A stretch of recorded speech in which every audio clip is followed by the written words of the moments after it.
Nobody is confused about what a battery is or does, but batteries that we use in van conversions and RV electrical system upgrades, that's a whole nother story. And that's exactly what we're going to cover today in lesson number 1 of this Battery Basics playlist.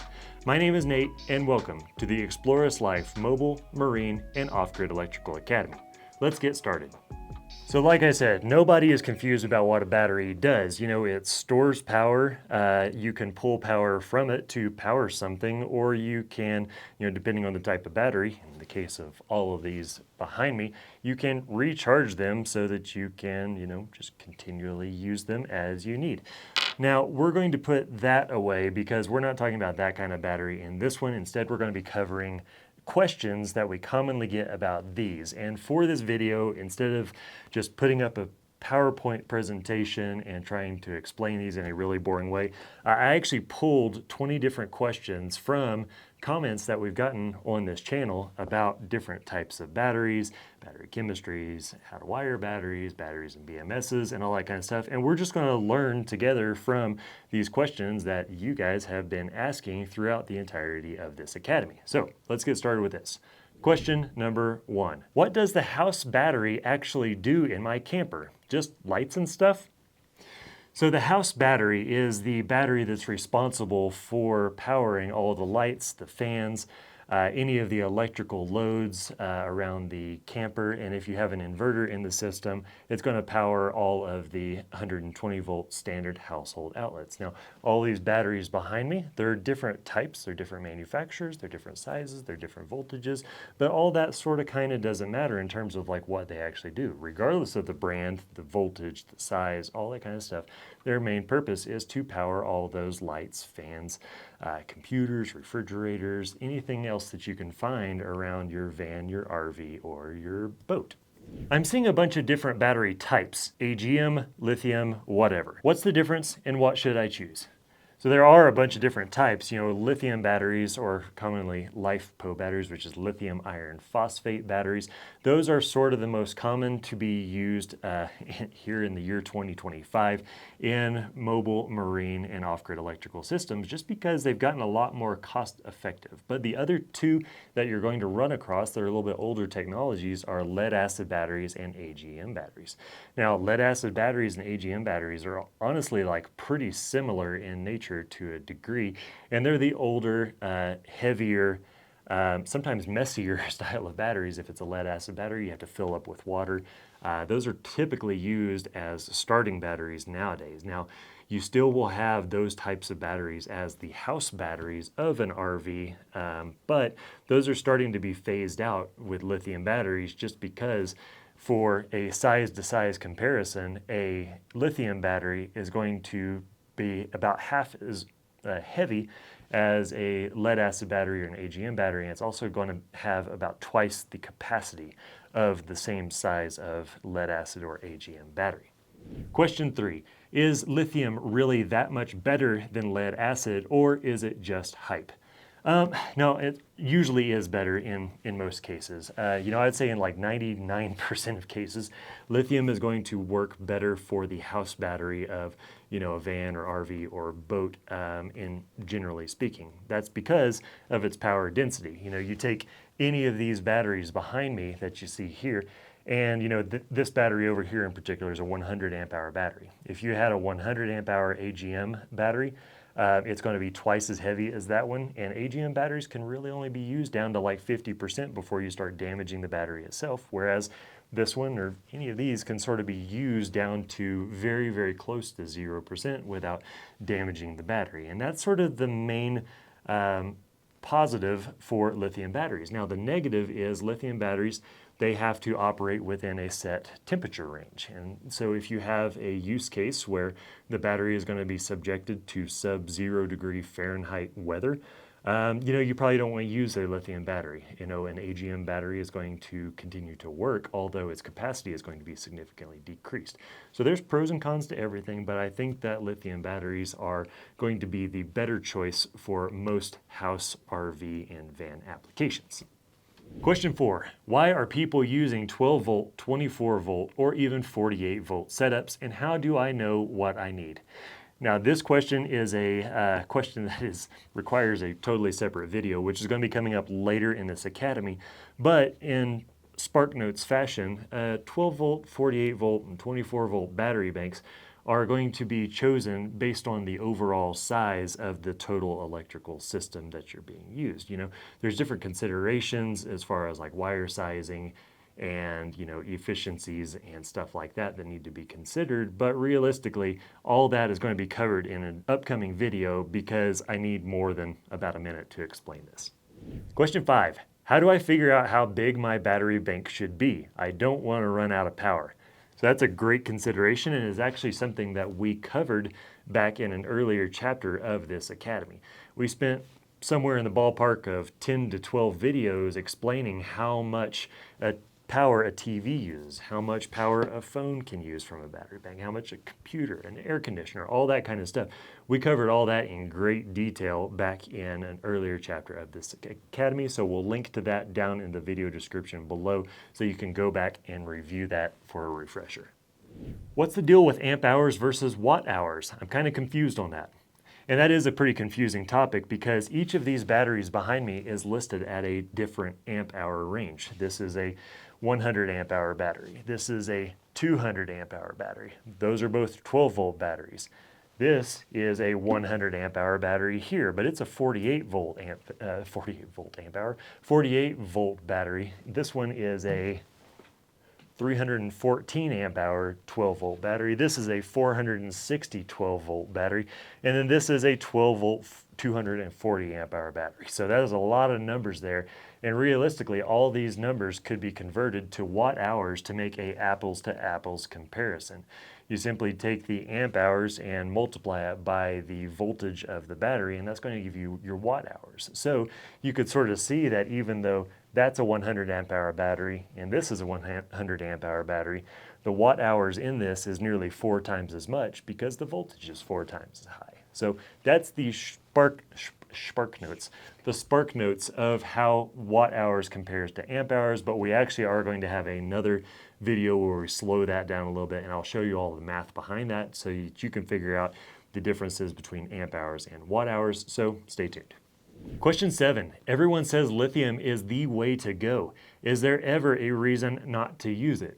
And yes, there is. There's a couple times you want to use it. I feel like I covered it just a minute ago, but starting batteries, whenever you're trying to pull a lot of amps at one time from a battery for a very short period of time, usually that's going to be more geared for lead acid or AGM batteries. That's why those are sort of used in nearly every vehicle. Now, there are lithium batteries out there, Dakota lithium batteries. They have starting batteries that are lithium batteries, and they're just sort of, you know, their BMSs are set up just a little bit differently, but none of these behind me should be used as starting batteries. They're just not appropriate for that. If your batteries are going to be subjected to really low or really high temperatures, lithium batteries really aren't for that, but you know, we're talking high temperatures and low temperatures of like over, I don't recall what these are specifically because we don't normally run into it, but like 130 degrees Fahrenheit or more, not really appropriate.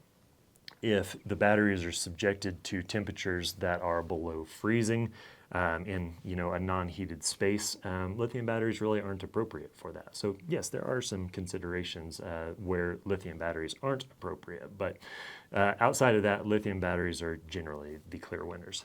Question 8.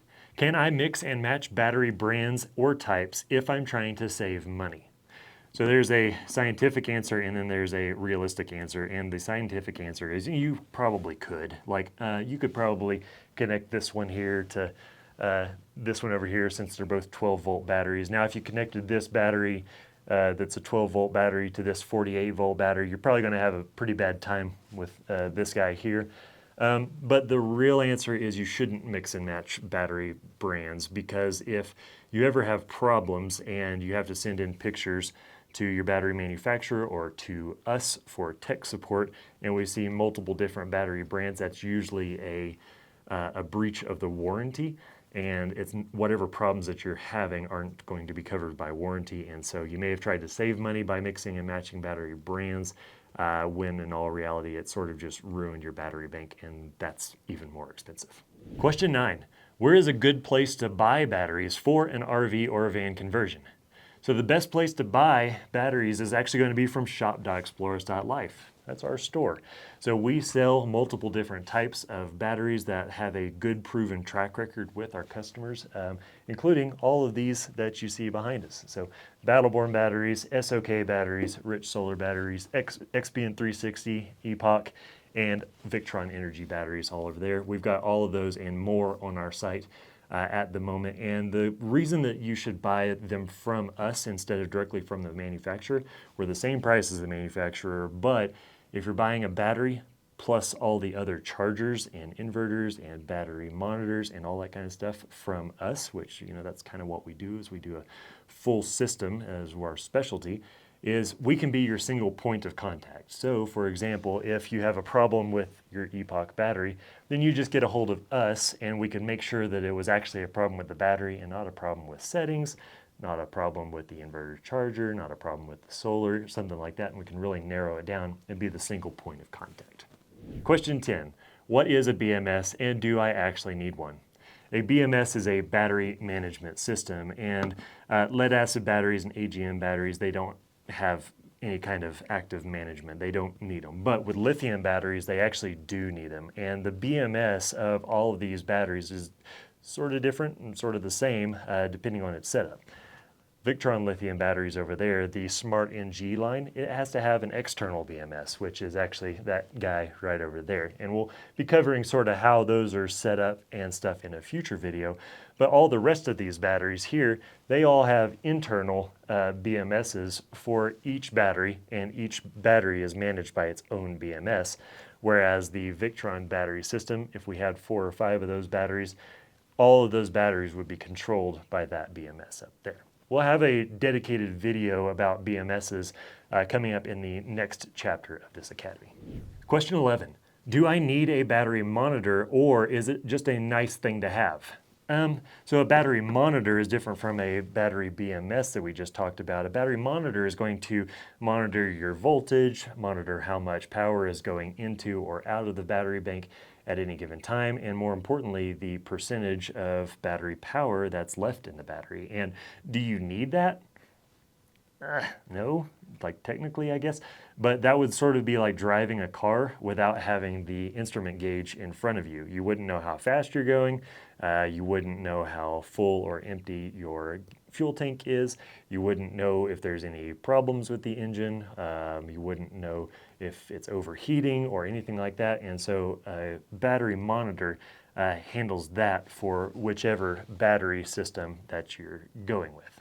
Question 12. How long do these batteries actually last before I have to replace them? So lithium batteries, one of the positive sides of those is they're generally going to last anywhere from 3,000 to 5,000 cycles. Now, a cycle is when you take the battery and you drain it to empty and then you recharge it back to full. That's one cycle. And with 365 days in a year, you can sort of see how long that would take to achieve 3,000 to 5,000 cycles. Now, a properly sized battery bank, you're not going to be draining it all the way empty to all the way full every single day. You're going to have some leeway in there where you're not actively draining it all the way. That's kind of abusing the battery to a degree, and that's probably going to lower the lifespan of the battery. And so it's a little different than an AGM or a lead acid battery where their lifespan is typically, 3 to 5 years in general. The warranties on batteries will give you some good insight into how long a manufacturer thinks their battery is going to last. And the batteries behind me range anywhere from 5 years to, I believe, 11 years, depending on the manufacturer. Can't I just throw in a car battery and call it good? It would probably work for the most part. If you use a car battery as your house battery, it's definitely going to turn on the lights. It's probably going to run your inverter. Your lifespan is going to be significantly decreased if you just throw a starter battery into your camper. It's not going to last near as long. You're probably going to be replacing it every, let's call it like 1 to 2 years maybe. It's basically just not made for that. It's just not designed for it. And so, if we're trying to build a system that will last us, longer than the RV itself, it's probably not best to just throw a starter battery in to use as your house battery. Question 14, I keep seeing depth of discharge. What does this mean and why should I care? So depth of discharge is effectively your fuel gauge of your battery. If your depth of discharge is at 100%, that means your battery is 100% full. If your depth of discharge is 0%, that means your battery is completely and totally empty and needs to be recharged before you can use it. If it's 50% full, it's 50% full or 50% empty, depending on your perspective of life. So it's basically just your fuel gauge for your battery. How do batteries hold up in cold weather? I live in a snowy area. So we've already covered this a little bit, but if it gets too cold, lithium batteries are going to shut down. But keep in mind that's the actual temperature of the battery itself. Most of these batteries behind me are heated batteries, and so they're going to keep themselves to an operational temperature.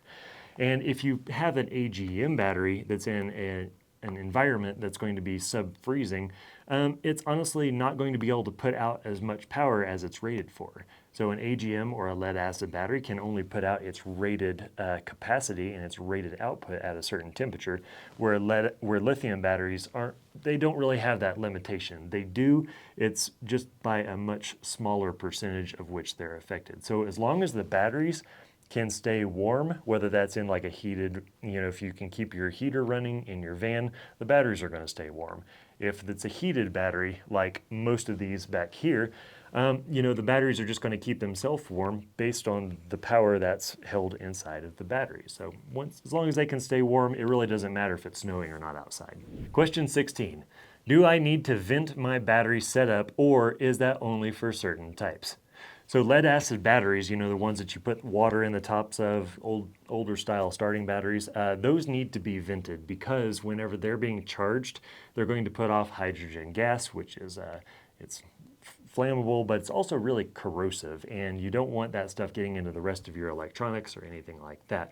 But lithium batteries, they, just by the nature of the chemistry of the battery, they don't off gas while they're charging or discharging, and they don't have to be vented, so that's not a concern. Question 17, what should I do with my batteries if I'm storing my RV for the winter? If you're storing your RV or your van for the winter and you can't really keep it in a conditioned space, and let's say you're in here where we are in northwestern Colorado where it gets down to like -40, you probably should take the batteries out of the van or the RV, depending on the manufacturer. Now, every manufacturer has a different recommendation for cold weather storage of their batteries. And so you should reach out to us if you've purchased your batteries through us, and we can point you in the right direction on what those manufacturers' recommendations are, or the instruction manual or user manual that came with your batteries is also going to give you that advice. Now, I will say that it's generally not dangerous to leave the battery in a super cold environment as long as you're not using it. As long as it's in storage, it's generally fine. I know for a fact that Battleborn batteries, they recommend that you pull the batteries out if it's any colder than, I believe it's -20 degrees, not because of the actual internals of the battery, but the ABS plastic enclosure can start to get brittle and could potentially crack if it gets down that cold, because as you guys know, probably, plastic, when it gets cold, it just likes to crack. It just doesn't hold up quite as well. Question 18, do batteries need any kind of maintenance or can I just install them and forget about it? So lead acid batteries, you have to keep them topped off with water, but we don't really see those very often anymore in house battery banks like I talked about earlier. But lithium batteries here, as long as all of the chargers are set up to the proper charging parameters, there's really no maintenance needed. Like, make sure that all your terminals are tight, every year or so. I do it every time I change the oil in my van. I'm also going to go through and make sure all my nuts and bolts are tight in all of my electrical components. But realistically, outside of that, there's really no maintenance that needs to happen. They're pretty set it and forget it, given that all of your charging parameters and discharging parameters are set up appropriately. Question 19, how do I wire two batteries together? Series versus parallel is melting my brain. And that's a fair question, because there's a whole lot of different ways that you can wire battery banks together. There's diagonal battery wiring, there's parallel battery wiring, there's midpoint battery wiring, and I think there's one other that's escaping my brain at the moment.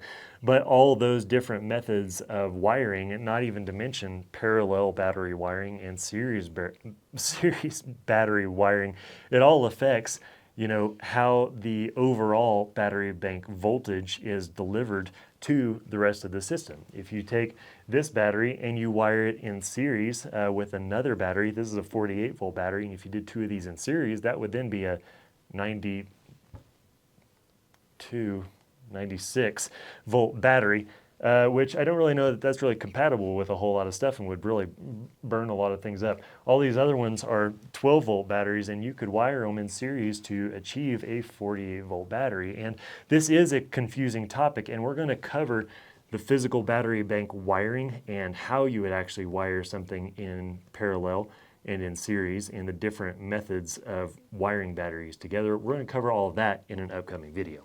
And question number 20, what are the biggest mistakes people make with RV batteries that I should avoid?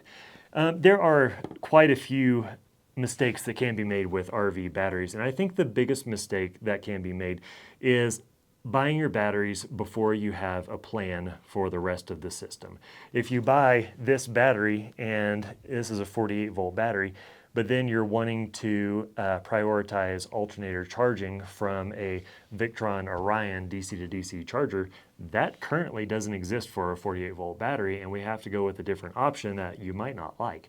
So buying the batteries before you come up with an overall plan for the overall system design is the number one biggest mistake I see with batteries in general. Now, there's lots of other mistakes that can be had, as far as like, wiring them with too small of wire, wiring them with the improper fuses or improper sizes of fuses, or wiring a 24 volt battery in parallel with a 12 volt battery, and then melty things happen. And I've seen it all, and those problems are a little less common, although they are a little more catastrophic. And that pretty much wraps up this video in terms of the FAQs about batteries. Now, the rest of this chapter is going to dive into some more of the technical details and the specs and BMSs and how to wire battery banks and why you would choose different battery bank voltages.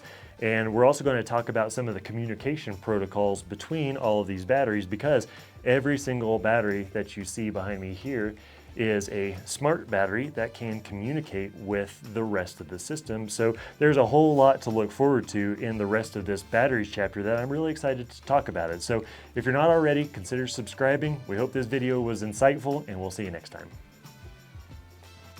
So a BMS is a battery management system. Yeah, system. Battery management system. I got it's like software? No, that's not right. That's the hardware. Oh yeah, it is hardware, you're right. And question number 20. What are the biggest mistakes people? What does depth of discharge mean? It's like, doesn't matter. Yeah. Moving on. Basically, it's just to empty your fuel full. Started struggling on that one. I saw Grace start laughing in the background. Got distracted.